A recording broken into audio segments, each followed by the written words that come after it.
اور مطلب یہ ہے کہ 6 تاریخ غزہ کے لوگوں کے لیے ایک بہت ہی خطرناک دن ہے یہ تاریخ، اور اگر ٹرمپ کا دعویٰ قائم رہتا ہے، یعنی کسی وجہ سے اس میں کوئی تبدیلی نہیں آتی یا مسلمان ملک صدر ٹرمپ سے رابطہ نہیں کرتے، تو پھر تو یہ کہنے میں کوئی آر نہیں، کوئی باک نہیں کہ غزہ شہر کو ختم کر دیا جائے گا، اور امن منصوبہ 20 نکاتی وہ تو صدر ٹرمپ نے خود ہی ختم کر دیا۔ اب کیسا منصوبہ، کیسا امن؟ غزہ ختم، فلسطین ختم، مغربی کنارہ ختم، اور 8 مسلمان ملک بھی اپنی ساکھ سے محروم، ختم۔ تو یہ قصہ ہے، اور فلوٹیلا کے ساتھ جو کچھ اسرائیل نے کیا، آپ نے دیکھا کہ انٹرنیشنل سمندر میں اپنی سرحدوں سے دور جا کر اس نے غزہ کے لوگوں کو امداد لے جانے والے بحری کشتیوں کے قافلے پر حملہ کر کے ان سب لوگوں کو گرفتار کر لیا۔ اور یہ کارروائی اگر وہ اسرائیل اپنی حدود میں کرتا تب بھی ناجائز ہوتی، کیونکہ یہ لوگ امداد لے کر جا رہے تھے، کوئی ان کے پاس ہتھیار نہیں تھے، لیکن اسرائیل نے دوہرا جرم کیا کہ ان کو انٹرنیشنل پانیوں سے پکڑا، جو اسرائیلی سمندری حدود سے کم 50 میل ناٹیکل مائل کے فاصلے پر تھے۔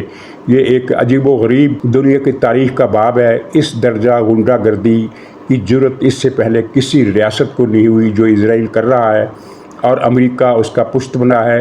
اب ٹرمپ کے تازہ بیان کے بعد تو یہ بات کھل کے آ گئی کہ غزہ کی نسل کشی میں ٹرمپ کی زبانی اخلاقی نہیں بلکہ عملی تائید حاصل ہے، بلکہ ٹرمپ کی آشیرواد حاصل ہے، اور وہ ہر قیمت پر غزہ میں اپنا رویہ بنانا چاہتا ہے، یعنی ایلیٹ کلاس کا دنگل، عیاشی کا دنگل، ایک استبل۔ تو اب دیکھیے مسلمان ملک کیا کرتے ہیں، سعودی عرب کیا کرتا ہے۔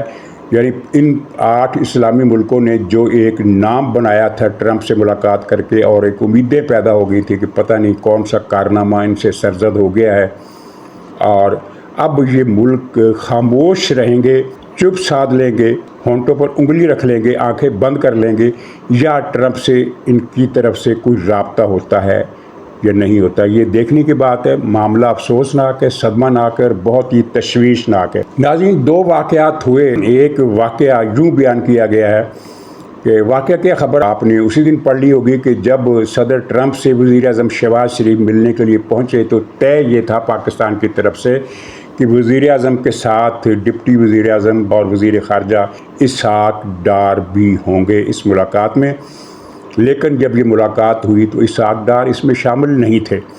اور یہ واقعہ بڑا عجیب و غریب ہے کہ کیونکہ ابھی تک کسی نے یہ نہیں بتایا، خود ڈار صاحب نے بھی نہیں بتایا کہ ان کا نام کس نے کاٹا۔ امریکہ تو اس میں فریق نہیں ہے۔ امریکہ تو ملاقات کا جو وفد پاکستان سے جائے گا اس میں چاہے وہ شمع جنیجو کو شامل کریں یا اسحاق ڈار کو شامل کریں، یہ پاکستان کی مرضی تھی، تو اسحاق ڈار کو شامل کیا گیا، لیکن ملاقات کے موقع پر موجود نہیں تھے۔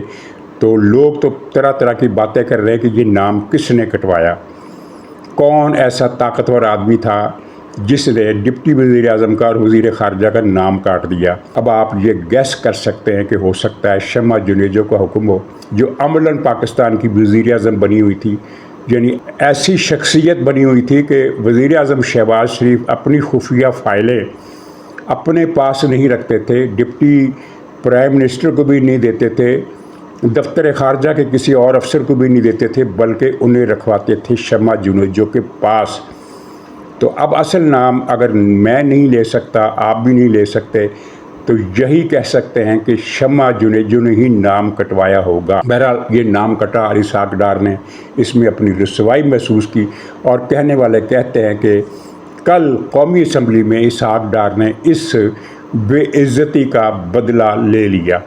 یہ جو بدلہ لیا ہے یہ حکومتی تاریخوں کا، حکومتی ہسٹری کا ایک منفرد واقعہ ہے، ایک عجیب واقعہ ہے۔ اس سے پہلے ایسا کبھی نہیں ہوا کہ ایک حاضر سروس وزیر خارجہ کسی معاملے کا الزام یا وزن وزیر اعظم پر ڈال دے۔ حکومت ایک آرگینک وجود ہوتی ہے، ایک یونٹ ہوتی ہے، لیکن اس مسئلے پر ہم نے پہلے دن سے دیکھا کہ حکومت 3 حصوں میں بٹ گئی۔ مثلا وزیر دفاع خواجہ آصف نے تو پہلے ہی دن کہہ دیا کہ میں تو نہیں جانتا کہ شمع جنیجو کو میرے پیچھے کس نے بٹھایا اور یہ خاتون ہے کون، میں تو یہ بھی نہیں جانتا۔ یہ ان کا جھوٹ تھا، وہ پکڑے گئے اور بہت بے عزتی ہوئی۔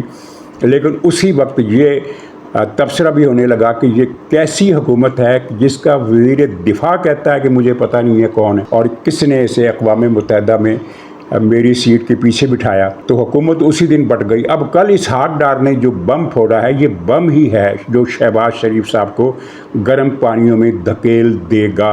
انہوں نے کہا کہ یہ شمع جنیجو کا نام اقوام متحدہ میں سیٹوں پر بٹھانے کی لسٹ میں وزارت خارجہ نے نہیں ڈالا، یہ تو وزیر اعظم کے وفد میں تھی، یعنی کہ انہوں نے صاف لفظوں میں بتا دیا کہ شمع جنیجو کو وہاں تک پہنچایا تو وزیر اعظم شہباز شریف نے پہنچایا۔ یہ وزیر خارجہ کہہ رہا ہے میں بے گناہ ہوں، شہباز شریف مجرم ہے، ایسی پکڑ لو، وہ یہی کہہ رہے ہیں، اس کے علاوہ تو کچھ نہیں بات کر رہے۔ اگرچہ اس موقع پر بھی وہ بوکھلائے ہوئے تھے، انہوں نے اپوزیشن کے نعروں کے جواب میں کچھ غیر مزاحیہ قسم کا مزاح پیدا کرنے کی کوشش کی کہ کھمبوں پر بلب لگے ہوئے ہیں، وہ ان کھمبوں کو کوئی نہیں دیکھتا، شمع کو دیکھتے ہیں، شمع کا کیا کام ہے، اب تو بلبوں کا زمانہ ہے، اس طرح کی باتیں کی، بے تکی بے سری باتیں۔ ظاہر گھبراہٹ میں تھے، خوف میں تھے، پریشانی میں تھے، ایک بہت بڑا بوجھ ہے جو انہوں نے اپنے سر سے اتار کر وزیر اعظم کے کھاتے میں رکھ دیا، اور وزیر اعظم وہی ہیں جنہوں نے اسحاق ڈار کی طرف سے ٹرمپ کے امن معاہدے کے حوالے سے اعلان لا تعلقی کے باوجود کوئی بیان نہیں دیا۔ اسحاق ڈار نے کہا کہ یہ جو معاہدہ سامنے آیا ہے یہ وہ نہیں ہے جو ہمیں دکھایا گیا تھا، اس میں تو کچھ اور باتیں تھیں، یہ کچھ اور ہے۔ یہ اسحاق ڈار نے بیان دے کر اپنی حد تک بریت کر لی پاکستانی عوام کے سامنے، کیونکہ پاکستان کے اندر پاکستان کی حکومت کی اس پالیسی پر ایک لاوا سا ابلنا شروع ہو گیا ہے۔ شروع کے 2-3 دن تو خاموشی رہی، اور ایسی خاموشی خطرناک ہوتی ہے، فوری رد عمل آ جائے چاہے وہ کتنا ہی طوفانی کیوں نہ ہو، وہ پھر جس رفتار سے آیا ہوتا ہے وہ اسی رفتار سے ٹل بھی جاتا ہے۔ لیکن جو رد عمل آہستہ رفتاری سے آہستہ آہستہ کچھ دنوں کے بعد اپنا وجود ظاہر کرنا شروع کرے تو وہ خطرناک ثابت ہو سکتا ہے۔ آپ نے دیکھا ہوگا جماعت اسلامی نے ملک گیر احتجاج کی کال دی، اور اطلاع یہ ہے کہ مفتی منیب الرحمان صاحب نے، جو اہل سنت جماعتوں کے اتحاد کے سربراہ بھی ہیں اور وہی غیر سیاسی اتحاد جو ہے اس کی بات کر رہا ہوں، تو انہوں نے بھی کوئی کال دی ہے، اور یہ قومی اسمبلی میں بھی باتیں ہونے لگی ہے، اور ٹی وی شوز میں بھی اس پر تبصرہ ہو رہا ہے کہ وزیر اعظم شہباز شریف نے ٹرمپ کے پلان کو منظور کیوں کیا۔ اگر لا علمی میں کیا، جو کہ بات سمجھنے سے باہر ہے، نہیں سمجھا جا سکتا کہ کیسے وہ لا علمی میں ایسا بیان دے سکتے ہیں، لیکن فرض کریں اگر لا علمی میں بیان دے بھی دیا تو اب تک وہ کیوں خاموش ہے؟ وہ دورہ ختم کر کے آ گئے ہیں، 2 ہفتے وہ ملک سے باہر رہے، اور اس دوران 5 دن وہ تھے جب آزاد کشمیر میں طوفان مچا رہا، شورش مچی رہی، اور ایسی شورش